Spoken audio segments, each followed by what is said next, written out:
আজকে বাংলাদেশের সবচেয়ে বড় সমস্যাগুলোর একটা হলো দুর্নীতি। প্রতিটা পদে পদে পদে পদে চেয়ারে চেয়ারে, চেয়ার তো দূরের কথা, চেয়ারের পায়া, চেয়ারের খুঁটি, চেয়ারের আপনার কাপড় চোপড়, চেয়ারের পেরাক যা আছে চিপা চাপা সবগুলা ঘুষ খা।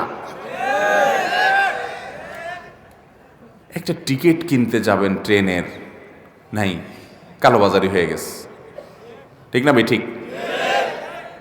চতুর্পাশে, অথচ আমরা আবার বলি এদেশে বেশিরভাগ সংখ্যাগরিষ্ঠ মুসলমানদের দেশ। তাহলে যত দুই নম্বরই কাজ করে এগুলো সব বেশিরভাগ মুসলমান না? কারণ বেশিরভাগ মানুষই তো মুসলমান,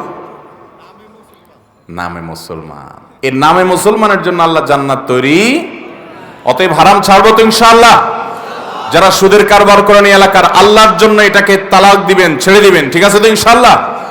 এবং হালালে চলে আসবেন। কার জন্য করবেন? যাদের জন্য করছেন হারাম কামাই, এরা কেউ কিন্তু দায়িত্ব নিবে।